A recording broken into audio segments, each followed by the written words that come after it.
जय श्री कृष्णा। राधे राधे। आज आप लोग सुनेंगे शुक्रवार संतोषी माता की व्रत कथा। शुक्रवार के दिन माँ संतोषी का व्रत पूजन किया जाता है। इस पूजा के दौरान माता की आरती पूजन तथा अंत में माता की कथा सुनी जाती है। आइए सुनते हैं शुक्रवार संतोषी माता की व्रत कथा।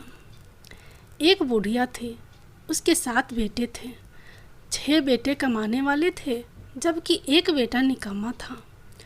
बुढ़िया 6 बेटों की रसोई बनाती, भोजन कराती और उनसे जो कुछ भी जूठन बच जाती वह 7वें बेटे को दे देती थी। एक दिन वह पत्नी से बोला, देखो मेरी माँ को मुझ पर कितना प्रेम है। वह बोली, क्यों नहीं, सबका जूठा जो तुमको खिलाती हैं। वह बोला, ऐसा नहीं हो सकता, मैं जब तक आँखों से न देख लूँ मान नहीं सकता।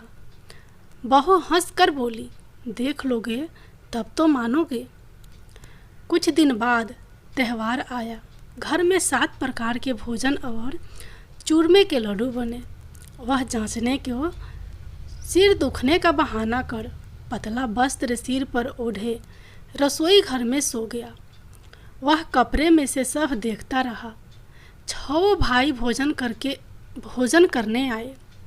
उसने देखा माँ ने उनके लिए सुंदर आसन बिछा नाना प्रकार की रसोई परोसी और आग्रह करके उन्हें जमाया। वह देखता रहा। 6 भोजन करके उठे, तब माँ ने उनकी जूठी थालियों में से लड्डुओं के टुकड़े उठाकर एक लड्डू बनाया। जूठन साफ कर बुढ़िया माँ ने उसे पुकारा, बेटा 6 भाई भोजन करके चले गए, अब तू ही बाकी है, उठ जा, तू कब भोजन करेगा। वह कहने लगा, माँ मुझे भोजन नहीं करना, मैं अब परदेश जा रहा हूँ।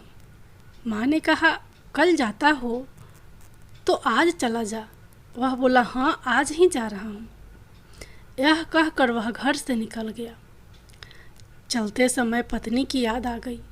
वह गौशाला में कंडे यानी उपले थाप रही थी।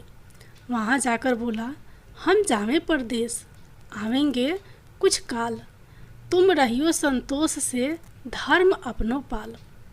वह बोली, जाओ पिया आनंद से, हमारो सोच हटाए, राम भरोसे हम रहे, ईश्वर तुम्हें सहाय। 2 निशानी आपन देख धारू में धीर, सुधी मति हमारी बिसारियो, रखियो मन गंभीर। वह बोला, मेरे पास तो कुछ नहीं है, यह अंगूठी है सो ले लो और अपनी कुछ निशानी मुझे दे दो। वह बोली, मेरे पास क्या है, यह गोबर भरा हाथ है। यह कहकर उसकी पीठ पर गोबर के हाथ की थाप मार दी। वह चल दिया। चलते चलते दूर देश पहुंचा। वहाँ एक साहूकार की दुकान थी, जहाँ जाकर कहने लगा, भाई मुझे नौकरी पर रख लो। साहूकार को ज़रूरत थी। बोला, रह जा। लड़के ने पूछा, तनख्वाह क्या दोगे। साहूकार ने कहा, काम देख कर दाम मिलेंगे। साहूकार की नौकरी मिली। वह सुबह 7 बजे से 10 बजे तक नौकरी पर जाने लगा। कुछ दिनों में दुकान का सारा लेन देन, हिसाब किताब, ग्राहकों को माल बेचना, सारा काम करने लगा। साहूकार के 7-8 नौकर थे। वे सब चक्कर खाने लगे। यह तो बहुत होशियार बन गया।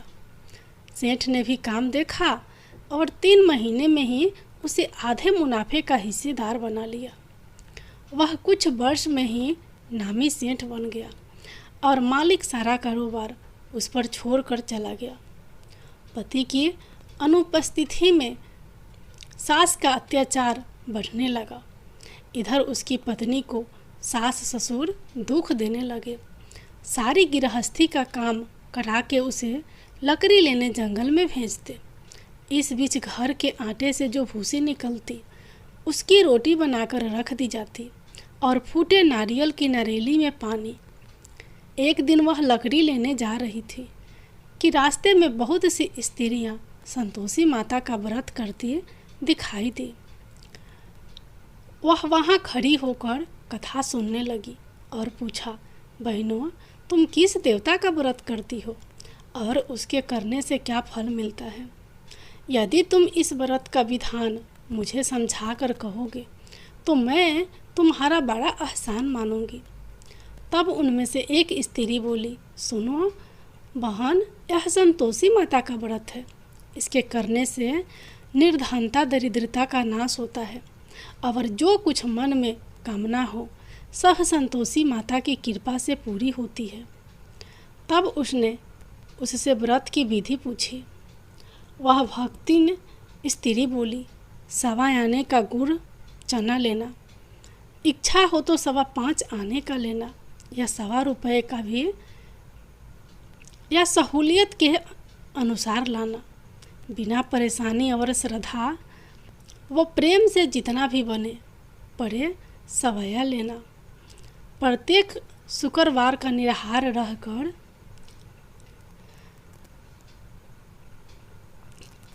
कथा सुनना। इसके बीच कर्म टूटे नहीं, लगातार नियम पालन करना। सुनने वाला कोई ना मिले तो घी का दीपक जला उसके आगे या जल के पात्र को सामने रखकर कथा कहना। जब कार्य सिद्ध ना हो नियम का पालन करना और कार्य सिद्ध हो जाने पर व्रत का उद्यापन करना। 3 मास में माता फल पूरा करती हैं। यदि किसी के ग्रह खोटे भी हो तो भी माता वर्ष भर में कार्य सिद्ध करती हैं। फल सिद्ध होने पर उद्यापन करना चाहिए, बीच में नहीं। उद्यापन में 2.5 सेर आटे का खाजा तथा इसी परिणाम से खीर तथा चने का साग करना। 8 लड़कों को भोजन कराना। जहाँ तक मिले देवर जेठ भाई बंधु के हो, ना मिले तो रिश्तेदारों और पास पड़ोसियों को बुलाना। उन्हें भोजन करा यथाशक्ति दक्षिणा देना। माता का नियम पूरा करना। उस दिन घर में खटाई नहीं खाना चाहिए। यह सुन बुढ़िया के लड़के की बहू चल दी। रास्ते में लकड़ी के बोझ को बेच दिया और उन पैसों से गुड़ चना ले माता के व्रत की तैयारी करी। आगे चली और सामने मंदिर देखकर पूछने लगी, यह मंदिर किसका है? सब कहने लगे, संतोषी माता का मंदिर है। यह सुनकर माता के मंदिर में जाकर चरणों में लौटने लगी। दिन हो विनती करने लगी, मैं निपट अज्ञानी हूँ, व्रत के कुछ भी नियम नहीं जानती। मैं दुखी हूँ, हे माता जगत जननी, मेरा दुख दूर कर, मैं तेरी शरण में हूँ। माता को दया आई। एक शुक्रवार बीता कि दूसरे को उसके पति का पत्र आया और तीसरे शुक्रवार को उसका भेजा हुआ पैसा आ पहुँचा। यह देख जेठ जेठानी मुँह सिकोड़ने लगे। लड़के ताने देने लगे। काकी के पास पत्र आने लगे, रुपया आने लगा। अब तो काकी की खातिर बढ़ेगी। बेचारी सरलता से कहती, भैया कागज आवे रुपया आवे, हम सब के लिए अच्छा है।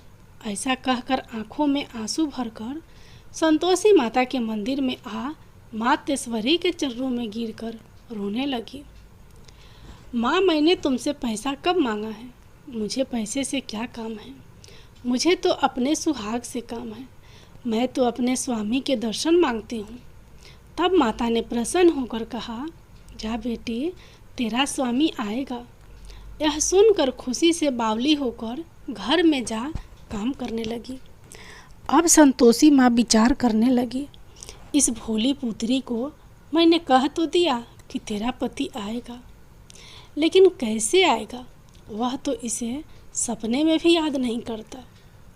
उसे याद दिलाने को मुझे ही जाना पड़ेगा। इस तरह माताजी उस बुढ़िया के बेटे के पास जा सपने में प्रकट हो कहने लगी, साहूकार के बेटे सो रहा है या जगता है? वह कहने लगा, माता सोता भी नहीं जगता भी नहीं हूँ, कहो क्या आज्ञा है? माँ कहने लगी, तेरे घर बार कुछ है कि नहीं? वह बोला, मेरे पास सब कुछ है, माँ बाप है, बहू है, क्या कमी है? माँ बोली, भोले पुत्र, तेरी बहू घोर कष्ट उठा रही है। तेरे माँ बाप उसे परेशानी दे रहे हैं। वह तेरे लिए तरस रही है, तो उसकी सुध ले। वह बोला, हाँ माता जी, यह तो मालूम है, परंतु जाऊं तो कैसे? परदेश की बात है, लेन देन का कोई हिसाब नहीं, कोई जाने का रास्ता नहीं आता, कैसे चला जाऊं? माँ कहने लगी, मेरी बात मान, सवेरे नहा धोकर संतोषी माता का नाम ले, घी का दीपक जला, दंडवत कर, दुकान पर जा बैठ। देखते देखते सारा लेन देन चुक जाएगा, जमा का माल बिक जाएगा, साँझ होते होते धन का भारी ढेर लग जाएगा। अब बूढ़े की बात मानकर वह नहा धोकर संतोषी माता को दंडवत घी का दीपक जला दुकान पर जा बैठा। थोड़ी देर में देने वाले रुपया लेने लगे, लेने वाले हिसाब लेने लगे। कोठे में भरे सामान के खरीदार नगद दाम में सौदा करने लगे। शाम तक घर का भारी ढेर लग गया, धन का भारी ढेर लग गया। मन में माता का नाम ले, चमत्कार देख प्रसन्न हो, घर ले जाने के वास्ते गहना कपड़ा सामान खरीदने लगा। यहाँ काम से निपट तुरंत घर को रवाना हुआ। उधर उसकी पत्नी जंगल में लकड़ी लेने जाती है। लौटते वक्त माता जी के मंदिर में विश्राम करती है। वह तो उसके प्रतिदिन रुकने का जो स्थान ठहरा। धूल उड़ती देख वह माता से पूछती है, हे माता, यह धूल कैसे उड़ रही है? माता कहती है, हे पुत्री, तेरा पति आ रहा है। अब तू ऐसा कर, लकड़ियों के 3 बोझ बना ले, एक नदी के किनारे पर रख और दूसरा मेरे मंदिर पर व तीसरा अपने सिर पर। तेरे पति को लकड़ियों का गट्टर देख मोह पैदा होगा, वह यहाँ रुकेगा, नाश्ता पानी खाकर माँ से मिलने जाएगा। तब तू लकड़ियों का बोझ उठा कर जाना और चौक में गट्टर डालकर जोर से आवाज़ लगाना, लो सासू जी, लकड़ियों का गट्टर लो, भूसी की रोटी दो, नारियल के खपरे में पानी दो। आज मेहमान कौन आया है? माताजी से बहुत अच्छा कहकर वह प्रसन्न मन से लकड़ियों के 3 गट्टर बनाई, एक नदी के किनारे पर और एक माताजी के मंदिर पर रखा। इतने में मुसाफिर आ पहुंचा। सूखी लकड़ी देख उसकी इच्छा उत्पन्न हुई कि हम यहीं पर विश्राम करें और भोजन बनाकर खा पीकर गांव जाएं। इसी तरह रुक कर भोजन बना विश्राम करके गांव को गया। सबसे प्रेम से मिला।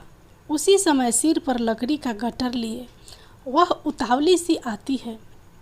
लकड़ियों का भारी बोझ आंगन में डालकर जोर से 3 आवाज़ देती है, लो सासू जी, लकड़ियों का गट्टर लो, भूसी की रोटी दो, आज मेहमान कौन आया है? यह सुनकर उसकी सास बाहर आकर अपने दिए हुए कष्टों को भुलाने हेतु कहती है, बहू, ऐसा क्यों कहती है? तेरा मालिक ही तो आया है। आ बैठ, मीठा भात खा, भोजन कर, कपड़े गहने पहन। उसकी आवाज़ सुन उसका पति बाहर आता है। अंगूठी देख व्याकुल हो जाता है। माँ से पूछता है, माँ, यह कौन है? माँ बोली, बेटा, यह तेरी बहू है। जब से तू गया है तब से सारे गांव में भटकती फिरती है, घर का काम काज कुछ करती नहीं, 4 पहर आकर खा जाती है। वह बोला, ठीक है माँ, मैंने इसे भी देखा और तुम्हें भी देखा, अब दूसरे घर की ताली दो, उसमें रहूँगा। माँ बोली, ठीक है, जैसी तेरी मर्जी। तब वह दूसरे मकान की 3री मंजिल का कमरा खोल सारा सामान जमाया। एक दिन में राजा के महल जैसा ठाठ बाट बन गया।